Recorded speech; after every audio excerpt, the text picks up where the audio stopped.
আসসালামু আলাইকুম। আজকে আমি এক্সপ্লেইন করব এই ড্রামার পার্ট 3। শুরুতে কিউইংকে দেখানো হয় তার বসের সাথে কথা বলতেছিল। তখন সেখানে লিজেন্স টিম ম্যানেজার তার বসকে কল করে ভিডিওটি তাড়াতাড়ি ডিলিট করতে বলে। কিউইং তার বসকে জিজ্ঞেস করতে থাকে এটা নিয়ে কোনো সমস্যা হবে কিনা। তার বস বলে একটু সমস্যা হবে, কিন্তু কিউজিন ম্যানেজার যাওকে চিনে, তাই সে এটা সমাধান করতে পারবে, তুমি চিন্তা করো না। তখন কিউইং মন খারাপ করে বের হয়ে আসে। ইয়ানিয়েন এসে তাকে জিজ্ঞেস করতে থাকে বস তোমাকে কি গিফট করলো। কিউইং বলে গিফট তো পরের কথা, আমি এখন টেনশনে আছি আমি যে ভিডিওটি পাবলিক করেছি তা নিয়ে। তখন সেখানে কিউজিন এসে বলতে থাকে ফিউচারে যদি কোনো ভিডিও পাবলিক করা থাকে তাহলে আগে এটা ভাববেন যে এতে করে কোম্পানির কোনো সমস্যা হবে কিনা। জনগণকে এন্টারটেইন করার জন্য ভিডিওটি পাবলিক করা উচিত নয়। তখন সে ইয়ানিয়েনের হাত থেকে কফিটা নিয়ে নেয়। তাকে বলে কফিটা আনতে এত দেরি হলো কেন, কিন্তু যখন কফিটা সে মুখে দেয় তখন তার অবস্থা অনেক খারাপ হয়ে যায়, কারণ ইয়ানিয়েন এটা টুইং এর জন্য এনেছিল।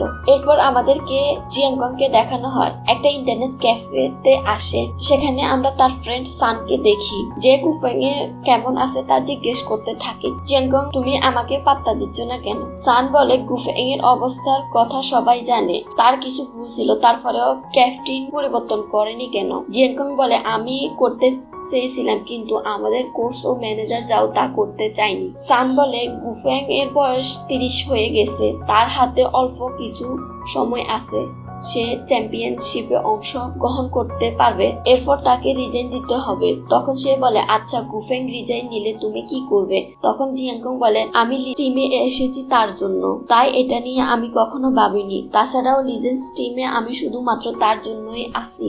সান বলে তোমাকে মনে রাখতে হবে তুমি কি স্বপ্ন দেখেছো তা নিয়ে, তাছাড়াও এটা গুফেং এর স্বপ্ন। জিয়াংকং বলে আমি জানি চ্যাম্পিয়ন হব, ম্যানেজার যাও নাকি তোমাকে পছন্দ করে না। জিয়াংকং বলে আমি তাকে পাত্তা দিই না, সে শুধু টাকার পিছনে ঘুরে। এরপর আমাদেরকে কিউইং ও তার ফ্রেন্ড লুইকে দেখানো হয়, তারা দুজনে গল্প করতেছিল। তখন কিউইং বলে আমি দেখেছি লিজেন্স টিম সাপোর্ট করা ফ্যানদের যারা লিজেন্স টিমকে হেরে যাওয়ায় অনেক কান্না করেছে। তখন আমি এটা বুঝতে পারলাম যে এটা শুধু একটা গেম নয়, এটা তাদের স্বপ্ন আশা, যেমন আমার স্বপ্ন এই বাড়িটা সুন্দর করে রাখা, যেটা আমার মা আমার জন্য রেখে গেছে। এরপর সে জিয়াংকংকে কল করে, তাকে তার ফ্রেন্ড বলে তোমরা কি একে অপরের সাথে চ্যাট করো? কিউইং বলে সে আমার মায়ের দেওয়া নেকলেসটি নিয়ে গেছে। লুই বলে কিভাবে নিয়ে গেছে? কিউইং বলে এটা লম্বা গল্প, বাদ দাও। জিয়াংকং যদি আমার কল মেসেজে রিপ্লাই না করে তাহলে আমি কালকে এর ক্যাম্পে চলে যাব। এরপর দিন কিউইং কে লিজেন্স টিম ক্যাম্পে দেখানো হয়। রিসেপশনিস্ট তাকে জিজ্ঞেস করে আপনার কি কারোর সাথে অ্যাপয়েন্টমেন্ট আছে এবং আপনি কার সাথে দেখা করতে চান? তখন কিউইং বলে জিয়াংকং এর সাথে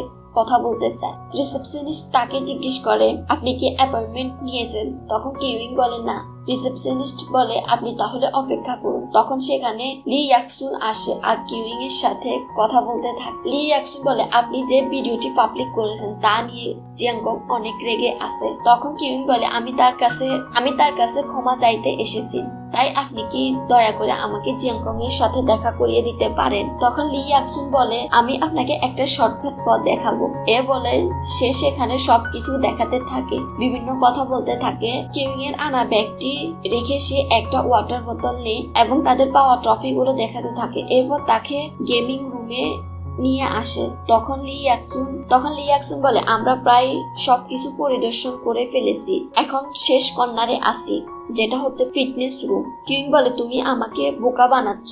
লি ইয়াকসুন বলে একদম না। এরপর বলে জিয়াংকং এখন খুব তৃষ্ণার্ত, তাই তাকে নিয়ে পানিগুলো দিয়ে আসে, তাকে পানি দিয়ে ইমপ্রেস করার চেষ্টা করুন। কিউইং যখন জিয়াংকংকে ব্যায়াম করতে দেখে তখন সে অনেক ব্লাশ করতে থাকে এবং সে নার্ভাস হয়ে পানি পান করতে থাকে। জিয়াংকং বলে নক না করে তুমি কেন ভিতরে এসেছো? তুমি আমাকে 50 বার কল করেছো, এটা কেন করেছিলে? কিউইং তখন তার কাছে সরি বলে ফাইটিং এর ভিডিওটি আপলোড করেছে তার জন্য, আমার নেকলেসটি ফেরত দাও। জিয়াংকং বলে ও বুঝতে পেরেছি, তুমি ক্ষমা চাওয়ার জন্য নয়, নেকলেসটার জন্য এসেছো। ক্ষমা চাওয়া একটা ফর্মালিটি জাস্ট। ওকে, ক্যাফেতে দেখা হবে। এরপর জিয়াংকং যখন বের হচ্ছিল তখন লি ইয়াকসুন এসে তাকে ডিস্টার্ব করতে থাকে, তাকে বলে তোমরা কি ডেট করছো? জিয়াংকং তাকে ইগনোর করে কিউইং এর নেকলেসটি খুঁজতে থাকে। লি ইয়াকসুন বলে তুমি কি এই নেকলেসটা খুঁজতেছো? এটা আমি কানাডাতেও দেখেছি, তুমি আমার সাথে মিথ্যা কথা বলতেছো। এরপর দুজনে টানাটানি করতে গিয়ে নেকলেসটা ভেঙে যায়। তখন লি ইয়াকসুং ভয়ে পালিয়ে যায়। এরপরে সিনে আমাদেরকে কিউইং কে ক্যাফেতে দেখানো হয়। সে সেখানে জিয়াংকং এর এক্সারসাইজের কথা ভেবে অনেক ব্লাশ করতেছিল। তখন সেখানে জিয়াংকং আসে। প্রথমে আমার কাছাকাছি আসা এবং আমার সাথে চেট করা, তারপর গাড়িতে নেকলেসটি ফেলে দেওয়া, সব তুমি খুব সুন্দর অ্যাক্টিং করেছো। তখন কিউইং বলে, এটা ঠিক আমি যে তোমাকে ইচ্ছাকৃতভাবে অ্যাপ্রোচ করেছি, তার মানে এটা নয় যে আমি নেকলেসটা ইচ্ছে করে তোমার গাড়িতে ফেলে দিয়ে এসেছি, তাই প্লিজ এটা ফেরত দাও। জিয়াংকং নেকলেসটা ফেরত দেয়। কিউইং যখন সেটা হাতে নেয় সে বুঝতে পারে নেকলেসটি ভেঙে গেছে। তুমি এটা ভেঙে ফেলেছো, তুমি জানো এটা আমার কাছে কতটা ইম্পর্টেন্ট। জিয়াংকং বলে, সরি এটা ভেঙে গেছে, আমি এটার ক্ষতিপূরণ দিব, তুমি যেটা চাও সেটা। কিন্তু কিউইং বলে, আমি তোমাকে একজন ভালো মনের মানুষ হিসাবে ভেবেছিলাম, কিন্তু আমার ধারণাটা ভুল। এটা বলে সে রেগে ক্যাফে থেকে বের হয়ে যায়। এরপর আমাদেরকে কিউইং কে দেখানো হয় সে সিঁড়িতে বসে অনেক কান্না করতেছিল এবং তার মাকে সরি বলতেছিল। সে তার মাকে বলে, আমি নেকলেসটা ঠিকভাবে রাখতে পারিনি, তাই তুমি প্লিজ আমাকে ক্ষমা করে দিও।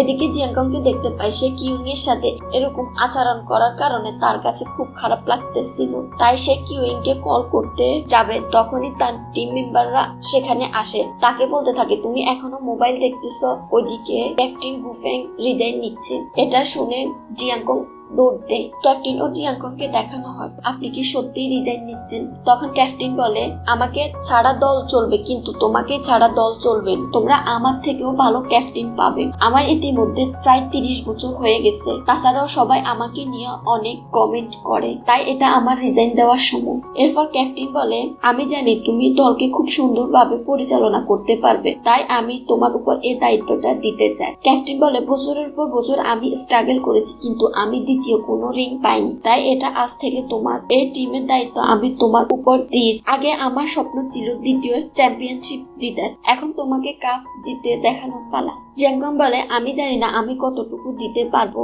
কিন্তু আমি আমার সর্বোচ্চটা দিয়ে চেষ্টা করব। এরপর ক্যাপ লকেটটা জিয়াংকং কে পরিয়ে দেয়। তখন সেখানে সকল টিম মেম্বার এসে তাকে রিজাইন নিতে বারণ করে। প্লিজ তুমি রিজাইন নিও না, আমরা এই বছর চ্যাম্পিয়নশিপ হতে পারি কিন্তু পরের বছর চ্যাম্পিয়ন হব, আমরা আমাদের সর্বোচ্চটা দিয়ে চেষ্টা করব, প্লিজ তুমি রিজাইন নিও না। সিনটা খুব ইমোশনাল ছিল। এর মাধ্যমে এই পার্ট ভিডিওটি যদি ভালো লেগে থাকে তাহলে একটা লাইক করো, পরের পার্টটি দেখতে চাও কিনা কমেন্টে জানিও, আর চ্যানেলটা সাবস্ক্রাইব করে পাশে থেকো।